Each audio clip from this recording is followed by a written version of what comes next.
What's going on today, guys? Today I'm going to be showcasing my Snake Eyes Azamina Fiendsmith deck, or pretty much pure Snake Eyes at this point. I recently topped my local Bonanza set case tourney with it, and yeah, I just wanted to showcase my deck profile. Alright, starting off, one Snake Eye Ash, one Poplar, double Oak. Um, first two standard, of course, because they're both a one. I decided to go with the double Oak because when I bring Snake Eye Ash back off of Flame Bridge on like my opponent's turn, when I Princess Pop it or link it off with IP, I just want to be able to summon like a follow-up piece or something. So that would just search the second Oak, and then yeah. Especially with all the hand trap wars going on and whatnot, I just felt like having the second one was nice. Uh, one Snake Eye Bellstar and one Flame Bridge. Um, you need this for combo. Nothing else to say about it, honestly. And it has a weird non-target removal piece because if it battles, it just places both in the spell trap zone. It doesn't really target it, supposedly. But as you know, I really like to play two Flame Bridge, but I finally decided to cut it down just because I just wanted more consistency, or I just want to see other cards at this point. Plus, with the Charmies in the format, uh, I feel like I just don't need the second one anymore because I'm just drawing so many cards. All right, moving on. Let's go with that package. We got the one Divine Temple, and of course the three Wanted. Wanted just searches die Bellstar, and Temple is just way to summon on your opponent's turn without activating Thrust or anything. And then yep, we have the three Wanted to go with the three Witch. Wanted's busted, lets you draw a card, lets you get into Black Witch. Black Witch gets you into Azamina and or Snake Eyes combos, so it's just a three copies of Snake Eye Ash or anything else you want it to be. Auto negate Snake Eye Ash or both, pretty much. So card's just absolutely busted. Alright, moving on to go with the Witch. 2 Deception of the Sinful Spoils. This just goes well with the Witch. You can just set it. I almost wish I played 1. This card's just really bad going second, honestly. Like, you don't want to be tributing monsters to try and get effect off when you're going second or anything. And I mean, you really only need it when you're setting it off with Black Witch. So, I mean, if you're using, you have 6 copies of Witch in the deck with the 3 Wanted and 3 Witches itself. So there's just 6 ways into this card. So I'm starting to feel like, because you can see I already went from 3 to 2, that it might just be a 1 of at this point. I mean, yeah. I mean, it gets you to haul Azamina, but I mean, let's be real. It's a choke point at this point. I mean, with retaliating C and everything, it can just hurt. So, yeah. Moving on, 2 original. Kind of like the Snake Eye Ash thing, where I wanted a second Oak to search. I just wanted another one, or another card to search off of my Poplar when I special it on my opponent's turn, off of the Fingerbridge effect or anything. Or if I had it back, or if I Oak, summon the Poplar from graveyard on my following turn, I just wanted another target in my deck to go with the Hollowed Azamina. Which, we only play one of because it's searchable off of Deception and, Deception off of Witch, so it's pretty consistent. And another reason why I'm playing 2 original is just because Hollowed Azamina is just so good if you just hard open it with like any of these other cards. Just like, say like I summon Black Witch gets negated. I already have this like card opened, and I already have like one of these in hand. Like, I'm just chilling at that point. Alright, moving on. Just to kind of round out like the Snake Eyes, Pyro stuff, 2 Bonfire. I feel like I don't need a third just because, like, kind of like I already been saying before. I just have so many ways into Snake Eye Ash already, and I feel like the third one I'd almost break on more than anything because all I would add is probably like another normal summon or something instead of like the Poplar or something. And it just plays into Drill harder. Moving on to the next package. We have Double Engraver and Lacrima the Crimson's here. I feel like I didn't need the third Engraver anymore just because, you can summon this off Requiem and send an Engraver name. I only play the second Engraver because if I start with it, then I don't lose to a Bastille pretty much. So it's just one extra to maybe not lose to a Bastille, but yeah, it is what it is. 1 Lurie, and 1 Track. This is all I'm playing for the Fiendsmith cards, and yeah, I feel like I'll do a job. I was on 1 Saint instead of these 2, but the thing with the Saint is, with I think he can attack, but with like only Fiends or something like that.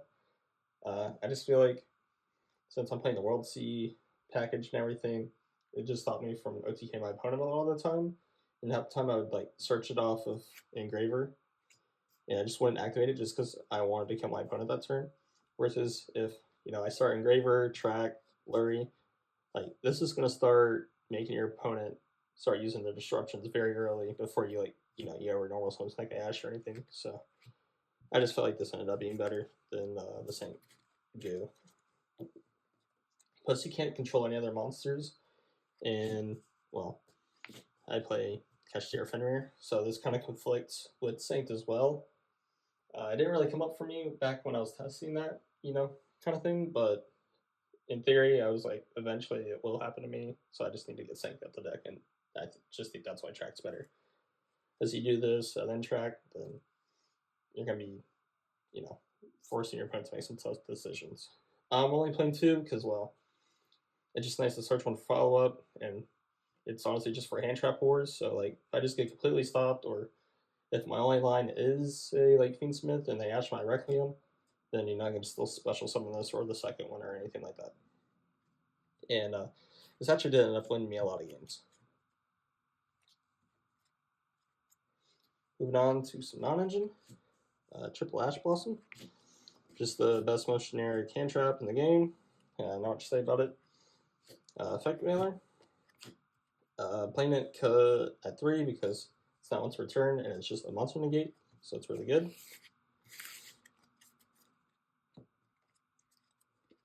Moving on.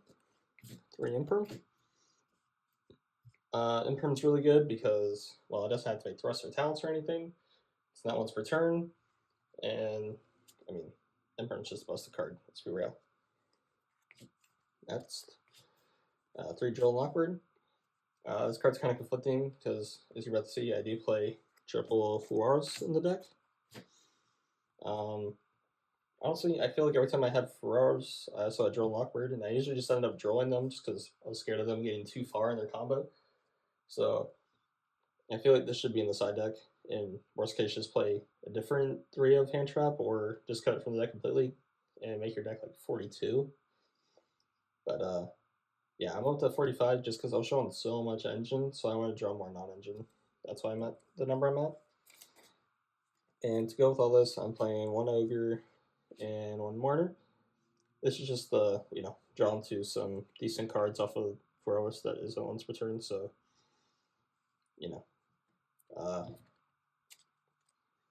do this, do Rabbit, do that, do Ash, because, if I draw 2 Ash, then I can't use it, but it's just kind of up to my chances of not opening a hand trap I can only use, once per turn.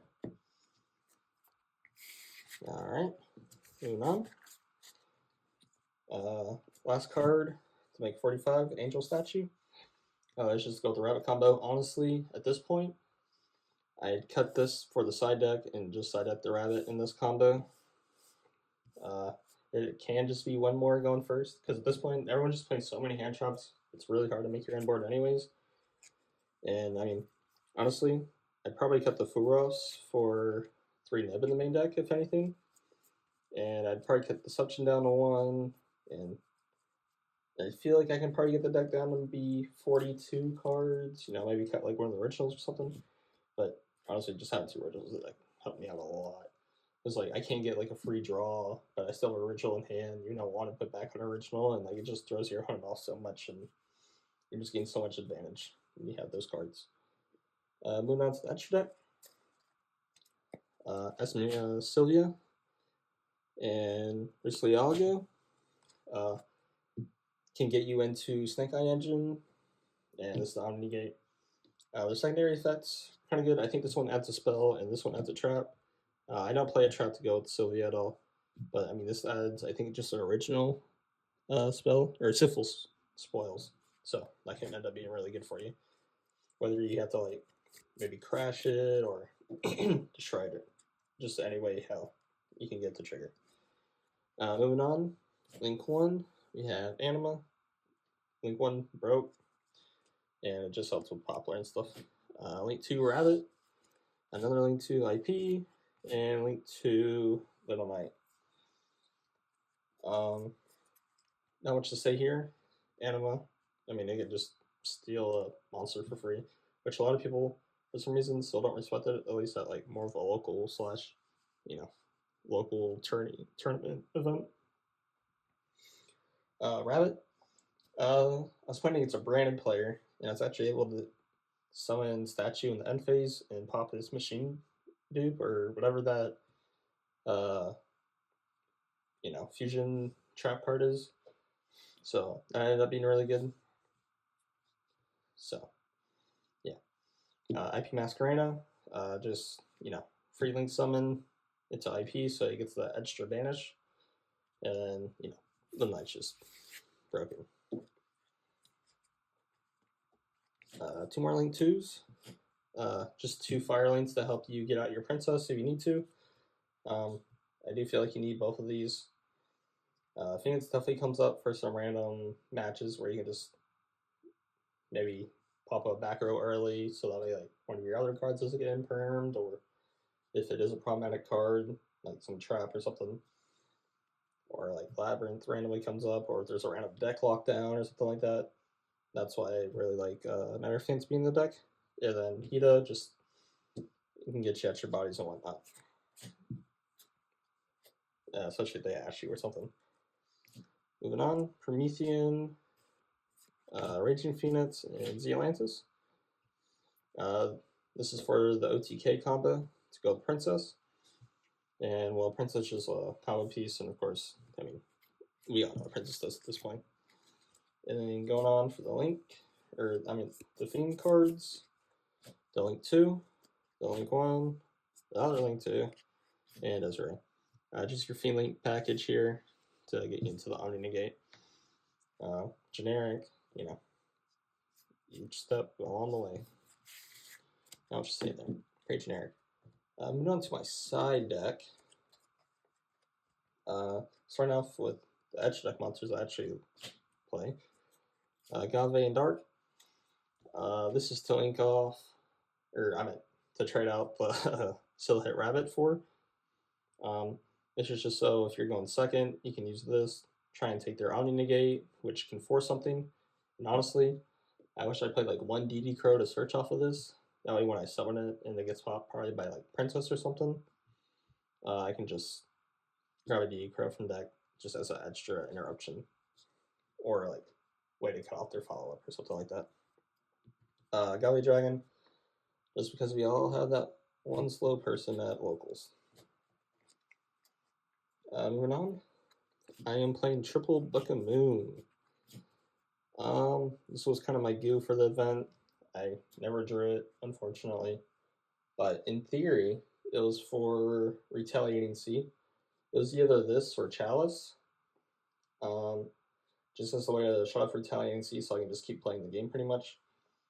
But I ended up going with Book of Moon just because, like, say I'm in the Tenpai mirror, or not mirror, matchup, I can just Book of Moon, their monster before they get the other one on board, or in battle phase, just Book of Moon the monster immediately so they can't declare attack and special or anything at all. And then say like I just have to deal with the quick play spell, I can just do that. Pretty much, this was more of a defensive card for going first, but it is also just good if I have it set in the back row, just because Book of Moon the monster is very strong. That's why I like Fairy Tale Snowsman kind of in a way, but yeah. I never drew it, unfortunately, but in theory it was like Witch Effect, they try to veil or impermanent, chain Book of Moon, still set Deception. I believe Deception just says to tribute a monster. Let's see. You can tribute 1 monster from your hand or field. So, even though my Bellstar is set, I can still tribute it for the Deception and still get into my other combos that way. It was just a defensive card that I really thought would work out well. Unfortunately, never opened it. So, yeah. Moving on, Triple Cosmic. Another CR somewhere, I have no idea where it went. But kind of like Book of Moon, this card's good going first because I can still activate on my opponent's turn to hit like the Fire King Field spell, or in the U-Bell matchup, Nightmare Pain or something like that. Tempai, hit the field spell if they ever get to it or something like that. But yeah, in theory, you can just do that. I also have like 5 Centurion players at locals, so this just hits that in that field spell as well. So that's why that's going first or second. Moving on is my Thrust package.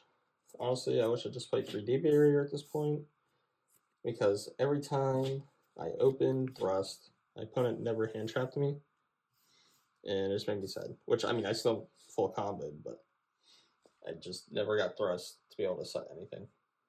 So, honestly, cut these 3D Barrier, and then I don't know what my last side card would be, but probably not these, to say the least. But anyways, D-Barrier for Tempai and Centurion and whatnot. DDG for like the Fire King deck and all that. But I never saw these either. So honestly, I just never really saw my side deck other than the Charmy. Every time I started this in, I'll be honest, I pretty much saw it. I'm trying to think this is just better than Fluros. I mean, you just activate this in standby and your opponent immediately is playing into it, versus Fluros where you're waiting for your opponent to like do something and then you activate it, and then they can kind of play around it still. Like if they're on Snake Eye, then Pompours from hand and the field spell come out. And I mean, I know it hits the etch deck and the main deck a lot, but I feel like there's still enough ways to play around it versus this one. Like, I mean, yeah, it's busted. Like, I played against another one of these variants of the same deck for the most part, and I got hit by this Charmer, and I was just like, oh god. Because I looked at my hand, I had like Diebell Star and Normal Summon, which of course got me into like Snake Eye Ash or something, which means Poplar would summon, and I'm just like, this one card that would get like 3 draws off of me, versus a Furos is like getting any. So I'm just like, Furos is like beyond broken, but this is still a really good card as well. But yeah, that's it for the deck profile, guys. Hope you enjoyed it. Let me know what you think in the comments down below, and I'll catch you guys in the next one. Peace out.